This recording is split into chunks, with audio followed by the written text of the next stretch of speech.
Bismillahirrahmanirrahim. Assalamualaikum warahmatullahi wabarakatuh. Alhamdulillah, alhamdulillahirrahmanirrahim. Alhamdulillah wa syukurillah wa la hawla wa la quwata illa billah. Wa qala Allah ta'ala fil Qur'anil Karim, a'udzubillahi minasyaitonir rajim. Bismillahirrahmanirrahim.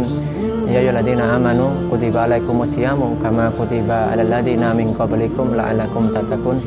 Wa qala Rasulullah sallallahu alaihi wasallam, bunyanul Islam alal khamsin, asyhadu an la ilaha illallah wa asyhadu anna Muhammadar Rasulullah wa iqamis sholati wa ita'iz zakati wal haji baiti wa saum Ramadan. Alhamdulillah, alhamdulillahirabbil alamin atas segala nikmat yang Allah berikan pada kita, terlebih-lebih nikmat iman dan Islam, yang mana alhamdulillah pada hari ini Allah memberikan kita kenikmatan iman dan Islam sehingga masih bisa melaksanakan syariat, yaitu menjalankan puasa Ramadan. Mudah-mudahan ibadah kita, puasa kita, amal soleh kita diterima oleh Allah Subhanahu wa taala. Kaum muslimin yang dirahmati Allah Subhanahu wa taala, Allah memberikan keistimewaan di bulan Ramadan, berupa Allah memberikan pintu ampunan seluas-luasnya bagi orang yang meminta ampun, dan Allah melipat gandakan pahala bagi orang-orang yang mengerjakan amal baik atau amal soleh, dan Allah memberikan kemenangan-kemenangan di bulan Ramadan, sebagaimana ketika Allah memenangkan kaum muslimin ketika perang Badar, ketika pembangunan perang Ahzab atau Khandaq, dan Allah juga memberikan kemenangan ketika Fathul Makkah, ya. Maka mudah-mudahan dengan momentum Ramadan ini kita menjadi orang-orang yang menang, yaitu menjadi orang-orang yang bertakwa, karena memang esensi dari puasa itu adalah menjadi kita adalah bertakwa kepada Allah Subhanahu wa taala. Kaum muslimin yang dirahmati Allah Subhanahu wa taala, di bulan Ramadan kita juga dikenakan adanya syariat. Syariat apa? Yaitu membayar zakat. Lalu apakah hukum dari zakat itu sendiri? Zakat fitrah adalah sedekah wajib yang dikeluarkan ketika selesai bulan Ramadan, dan hukum dari zakat fitrah itu sendiri adalah wajib bagi kaum muslimin, sebagaimana dalam sebuah hadis yang tadi saya sampaikan di dalam muqaddimah, bunyal islamu alal khamsin, ya, asyhadu alla ilaha illallah wa asyhadu anna Muhammadar Rasulullah wa iqamis sholati wa ita'iz zakati wal hajjil baiti wa saum Ramadan, ya. Bangunan Islam atau rukun Islam ada 5. Yang pertama adalah mengucapkan 2 kalimat syahadat, yang kedua adalah mendirikan sholat, lalu yang ketiga adalah membayar zakat, yang keempat adalah pergi haji, dan yang kelima adalah puasa Ramadan. Nah, berdasarkan hadis ini, maka hukum dari membayar zakat adalah wajib.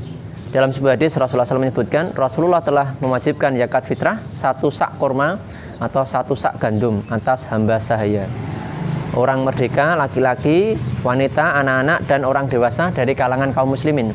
Dan beliau memerintahkan agar dikeluarkan sebelum manusia keluar menuju sholat id. Jadi membayar zakat atau mengeluarkan zakat itu sesuai makanan yang lazim di masyarakat tersebut. Misalkan gandum, ya nanti bayarnya dengan gandum. Nah, kita di masyarakat Indonesia hampir mayoritas pakainya beras, maka nanti dikuruskan atau dirubah menjadi beras, ya.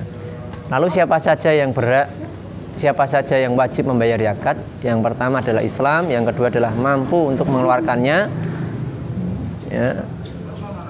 Lalu yang ketiga adalah mendapati waktu terbenamnya matahari, yaitu waktu maghrib pada hari terakhir Ramadan. Nah, perihal keutamaan zakat fitrah, Ibnu Abbas berkata, Rasulullah SAW mewajibkan zakat fitri sebagai pensuci jiwa orang yang berpuasa dari perkataan yang tidak berguna,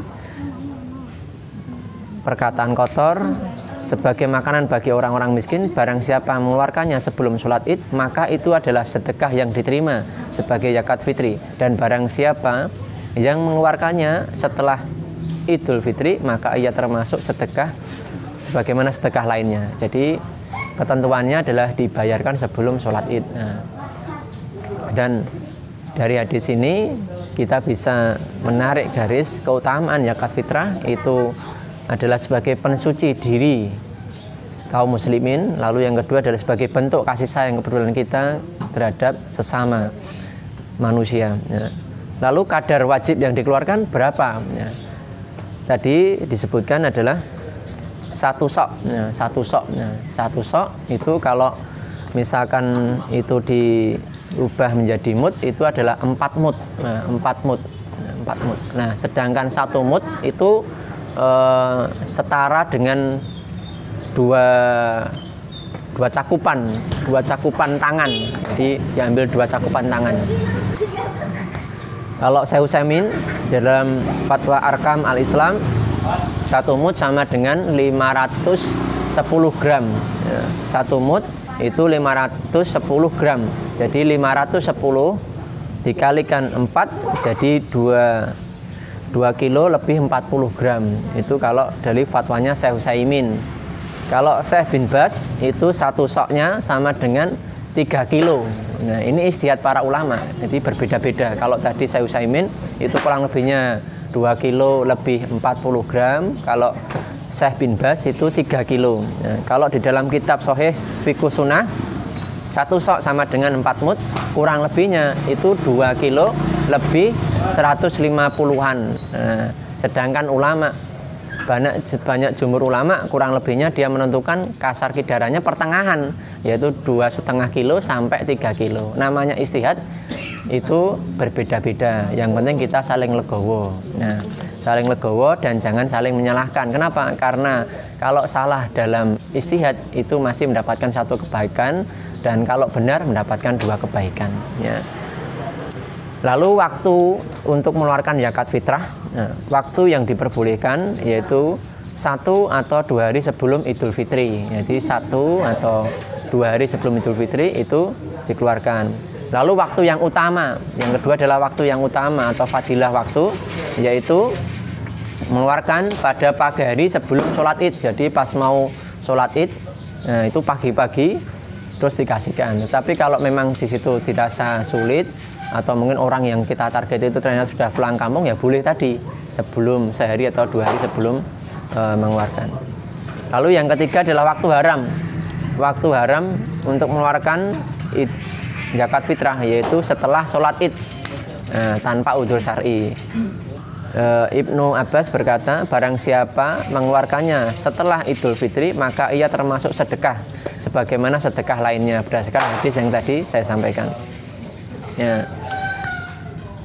Walaupun zakat fitri yang dikeluarkan tidak sah ketika dikeluarkan setelah sholat Idul Fitri tanpa udzur syar'i, namun para ulama sepakat bahwa kewajiban zakat fitri tidak gugur darinya. Karena zakat fitri merupakan kewajiban yang diberikan pada orang yang berhak menerimanya, dan zakat tersebut terhitung hutang yang tidak gugur kecuali dengan menunaikannya. Jadi tetap itu sebagai menunaikan kewajiban, tetapi nilainya adalah nilai sedekah. Kepada siapa zakat fitrah itu diberikan? Yaitu para ulama berbeda pendapat tentang masalah siapa-siapa saja yang berhak menerima zakat. Tetapi jumhur ulama itu sepakat bahwasanya pendapat yang paling kuat adalah zakat fitri hanya diberikan kepada orang fakir dan miskin saja. Berdasarkan riwayat Ibnu Abbas berkata, Rasulullah SAW mewajibkan zakat fitri sebagai pensucian jiwa orang yang berpuasa dari perkataan yang tidak berguna dan perkataan kotor, dan sebagai makanan bagi orang miskin. Riwayat Abu Daud nomor 1609. Kita boleh membayar zakat atau menyerahkan zakat fitri langsung kepada mungkin saudara kita yang mungkin termasuk golongan fakir miskin, atau mungkin ke saudara kita, tetangga kita, atau bisa lewat lembaga zakat atau panitia zakat di masjid terdekat. Insya Allah itu juga lebih mudah untuk mengorganisasikan biar lebih adil, merata untuk pembagian zakat fitrah itu. Jangan sampai ketika hari raya atau Idul Fitri kaum muslimin dia merasa kelaparan, dia tidak merasa bahagia. Mungkin ini yang bisa saya sampaikan, mudah-mudahan menambah ilmu pada kita semuanya. Barakallahu fikum. Wassalamualaikum warahmatullahi wabarakatuh.